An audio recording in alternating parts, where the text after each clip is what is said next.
Assalamualaikum warahmatullahi wabarakatuh. Perkenalkan, saya Nanda Antika Sari, Prodi Ekonomi Syariah semester 1. Video ini saya buat untuk memenuhi tugas UAS mata kuliah Metodologi Studi Islam, di mana di video ini saya akan menjelaskan atau menceritakan tentang salah satu tokoh Islam, yaitu Nurcholish Madjid. Pendidikan dasar Nurcholish Madjid ditempuh di dua sekolah tingkat dasar, yaitu pada sore hari di Madrasah Al-Wataniyah yang dikelola oleh orang tuanya sendiri, dan pada pagi harinya, Nurcholish Madjid mengenyam pendidikan di sekolah rakyat di Mojoanyar, Jombang. Kemudian, Nurcholish Madjid melanjutkan ke sekolah menengah pertama di kota yang sama. Jadi, sejak di tingkat pendidikan dasar, Nurcholish Madjid telah mengenal dua model pendidikan. Yang pertama, pendidikan dengan pola madrasah yang syarat dengan penggunaan kitab-kitab kuning sebagai bahan rujukannya. Yang kedua, Nurcholish Madjid juga memperoleh pendidikan umum secara memadai, sekaligus berkenalan dengan metode pengajaran modern. Dan pada masa pendidikan dasar inilah, khususnya di Madrasah Al-Wataniyah, Nurcholish Madjid sudah menampakkan kecerdasannya dengan berkali-kali menerima penghargaan atas prestasinya. Dengan basis pengetahuan agama dan kemampuan untuk menguasai kitab-kitab kuning pada tahun 1995, Nurcholish Madjid akhirnya melanjutkan pendidikan ke Kuliat Al-Mu'allim Al-Islamiyah di Pondok Pesantren Darussalam, Pondok Modern Gontor, Ponorogo, Jawa Timur, dan lulus pada tahun 1960. Setelah melewati pendidikan di berbagai pesantren, termasuk Gontor, Ponorogo, Cak Nur mengenyam pendidikan S1 dan S2 di IAIN Jakarta. Selama berkuliah, ia menjabat sebagai Ketua Umum di Himpunan Mahasiswa Islam selama 2 periode sampai tahun 1971. Selesai menjabat Ketua Umum PBHMI yang kedua pada tahun 1971, ia lebih banyak menulis untuk mengaktualisasikan pemikiran-pemikiran selama di HMI. Setamat dari IAIN Syarif Hidayatullah Jakarta, Nurcholish menjadi bekerja sebagai dosen di alma maternya mulai tahun 1985. Ia ditugaskan memberikan kuliah tentang filsafat di Fakultas Pasca Sarjana IAIN Syarif Hidayatullah Jakarta. Kemudian, beliau melanjutkan studi doktoral di Universitas Chicago, Amerika Serikat hingga 1984 di bawah pimpinan pemikir Islam neo-modernis asal Pakistan, yaitu Profesor Dr. Fajrul Rahman. Ia meraih PhD predikat cum laude pada tahun 1984. Nurcholish Madjid adalah seorang penulis yang sangat produktif. Prestasi menulis itu bukanlah diraihnya secara spontan dan dalam waktu yang singkat. Itu semua diraih setelah melalui pergolakan pemikiran dan masa pencarian yang sangat melelahkan. Kontemplasi, perenungan-perenungan yang ditempuhnya selalu dipengaruhi oleh pemikiran Fajrul Rahman. Dengan kata lain, Fajrul Rahman bisa disebut sebagai guru utama yang penting dalam kematangan intelektualnya. Ada banyak sekali karya-karya dari Nurcholish Madjid, diantaranya adalah Islam Kemodernan dan Keindonesiaan. Kemudian ada Khazanah Intelektual Islam, Islam Doktrin dan Peradaban, Islam Kerakyatan dan Keindonesiaan, Pintu-pintu menuju Tuhan, Islam Agama Kemanusiaan, Membangun Tradisi dan Visi Baru Islam Indonesia Jakarta, dan masih banyak lagi karya-karya dari Nurcholish Madjid ini. Karya-karya Nurcholish Madjid ini terutama berisi pemikiran Islam dan konteks integrasi keislaman, keindonesiaan, kemodernan.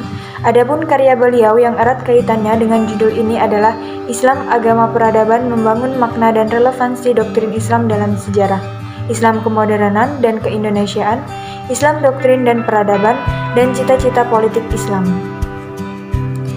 Nurcholish Madjid adalah tokoh yang penting dalam pencaturan pemikiran kajian dunia Islam di Indonesia, khususnya pada masa Orde Baru dan kemudian berlanjut pada era reformasi dan demokrasi saat ini. Beliau adalah cendekiawan Muslim yang fokus kepada ide-ide inklusif dalam rasionalisasi keislaman. Salah satu ide Cak Nur adalah mengakui yang namanya pluralitas. Pluralitas ini artinya adalah kemajemukan sebagaimana yang kita kenal di Indonesia dengan Bhinneka Tunggal Ika. Indonesia sangat erat dengan kata-kata tersebut. Kata-kata ini merupakan satu rujukan komplit bahwa Indonesia itu merupakan bangsa yang beragam atau multikultur. Jadi, pandangan Cak Nur mengenai Islam inklusif ini dilatar belakangi oleh 3 hal. Yang pertama adalah ajaran Islam itu sendiri, tentu saja karena ini merupakan langkah kajian dari rangkai keislaman. Yang kedua adalah dari nilai budaya Indonesia yang sangat beragam. Dan yang ketiga adalah dari nilai-nilai modernitas. Jadi, Cak Nur ini berusaha memberikan pandangan baru bahwa kajian Islam itu tidak boleh harus selalu kembali kepada hal-hal yang sudah terjadi pada masa klasik, tetapi juga harus diimbangi dengan kajian-kajian modern dan tentunya tidak meninggalkan nilai budaya asli yang ada di Indonesia. Contohnya seperti slogan beliau yang berbunyi, "Islam yes, Partai Islam no". Slogan ini terlahir karena memang tentunya pada saat itu, pada masa Orde Baru, lebih tepatnya terjadi politisasi, yang mana pada masa politisasi ini, agama ini dijadikan ajang untuk berpolitik. Ini tentunya menodai kesucian dari agama itu sendiri, karena agama dimanfaatkan untuk mencari suara, dimanfaatkan untuk mencari dukungan dari golongan-golongan tertentu supaya memenangkan pemilihan umum. Ini Cak Nur menganggapnya sebagai degradasi nilai-nilai keislaman, khususnya di ajaran agama Islam. Pemikiran Cak Nur mengenai modernisasi. Modernisasi adalah rasionalisasi, bukan westernisasi. Seringkali, baik itu kajian-kajian yang dilakukan para cendekiawan-cendekiawan muslim maupun para cendekiawan lainnya, bahwa modernisasi itu seringkali dikaitkan dengan westernisasi, padahal tidak selalu demikian. Ini yang dicoba dikontrol oleh Cak Nur. Di dalam konteks kajian Islam, Islam adalah rasionalisasi. Ini salah satu paradigma yang coba dikembangkan dan diperkenalkan kembali oleh Cak Nur. Sehingga modernisasi dalam kajian Islam tidak selalu berpusat kepada hal-hal yang bersifat sekuler, tetapi justru merupakan rasionalisasi sehingga nanti bisa diserap dengan baik. Saya setuju dengan pemikiran beliau, terutama ide beliau mengenai mengakui adanya pluralitas.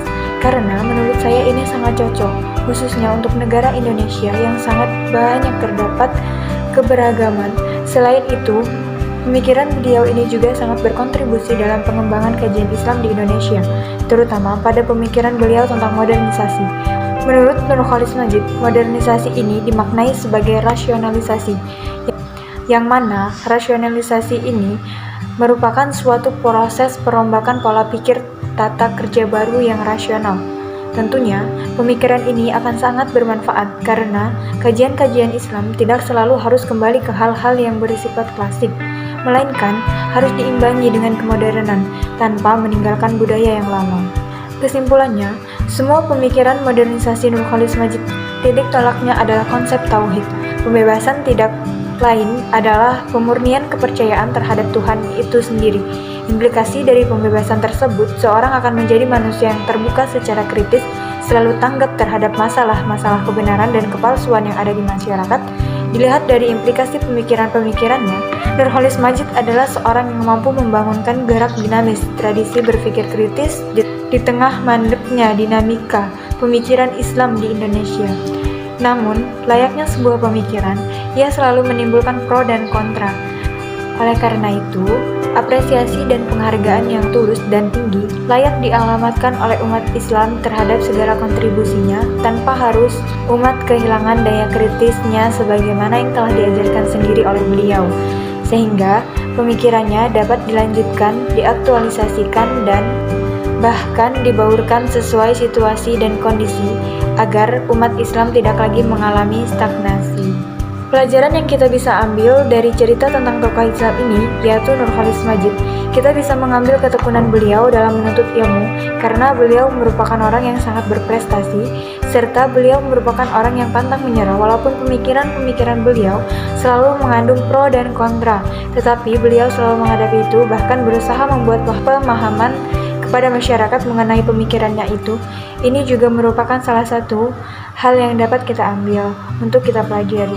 Sebagai seorang muslim, menanggapi hal seperti ini adalah hendaknya kita jangan terlalu mudah menyimpulkan bahwa pemikiran tersebut salah. Akan tetapi, kita mencari tahu terlebih dahulu maksud dan tujuan dari pemikiran tersebut agar tidak menuai pro dan kontra. Mungkin hanya itu saja storytelling dari saya. Jika masih ada kekurangan mohon dimaafkan karena manusia tidak luput dari salah dan dosa. Wassalamualaikum warahmatullahi wabarakatuh.